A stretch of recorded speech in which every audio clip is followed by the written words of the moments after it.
When the winter comes around and it's freezing cold outside, we may feel that we will never be warm again. We complain incessantly about the wind and the rain, but we rest easy knowing that we will be able to go back into the warmth of our homes at the end of the day.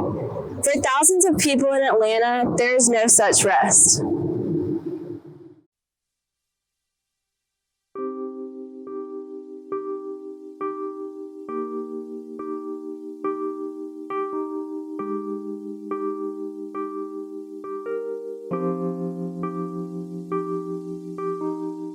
According to the Canadian National Youth Homeless Survey, 85.4% of homeless youths experienced high distress. 42% reported at least one suicide attempt, and 35.2% reported at least one drug overdose requiring hospitalization. Furthermore, an overall observation stated that as a group, the homeless face adversity in all domains of life.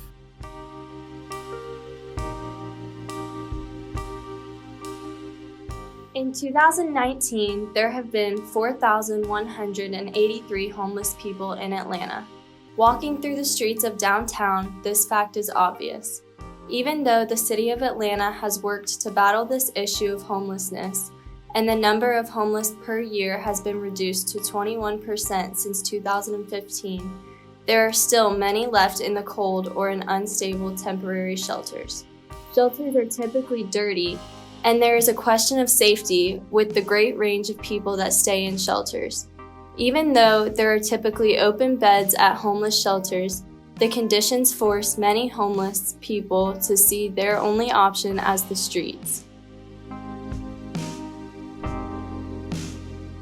Although some of this homeless population see these shelters as a place to drop in and get emergency medical attention, they do not see it as a home. On many occasions, these people get turned away from these shelters, and with below freezing temperatures, getting turned away could be fatal. Permanent housing is the solution that Atlanta should be striving towards. Several private groups in Atlanta, such as Home First and Partners for Home, have already realized this solution and have begun to allot money towards funding this solution we are proposing. Although the investment is high, we would ultimately be spending less on trying to maintain the messy network of temporary shelters or jailing homeless people left on the streets. Permanent housing offers stability and hope for the homeless population to live independently and safely.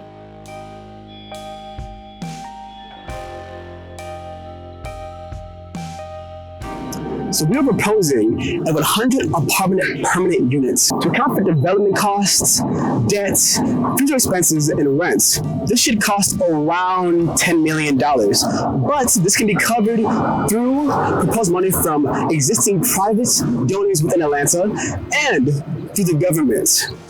With 100 apartments, we should be able to give housing to up to 400 homeless people in Atlanta.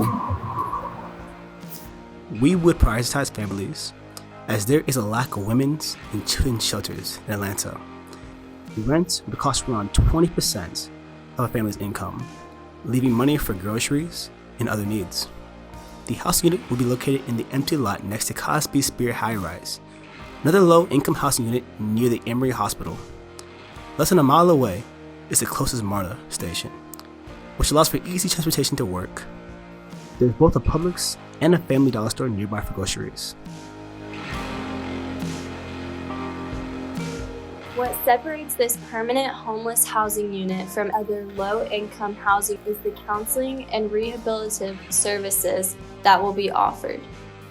We would enlist the help of government workers, nonprofit therapists, and social workers to better the mental health of residents, and we would look for volunteers to give families advice on spending money, cooking affordable and healthy meals, and preserving mental and physical happiness. Although it may seem that creating a housing unit specifically for the homeless would perpetuate homelessness and discourage self-improvement, a permanent housing unit uplifts people through therapy and humane treatment of its residents. We want to remove the stigma that homeless people are bad people. By placing this housing unit beside an existing apartment building, we show the surrounding neighborhood that homeless people are still people, just in a bad financial situation. Our housing unit gives them a chance to return to a stable and happy life. This is the next step in ending homelessness in Atlanta.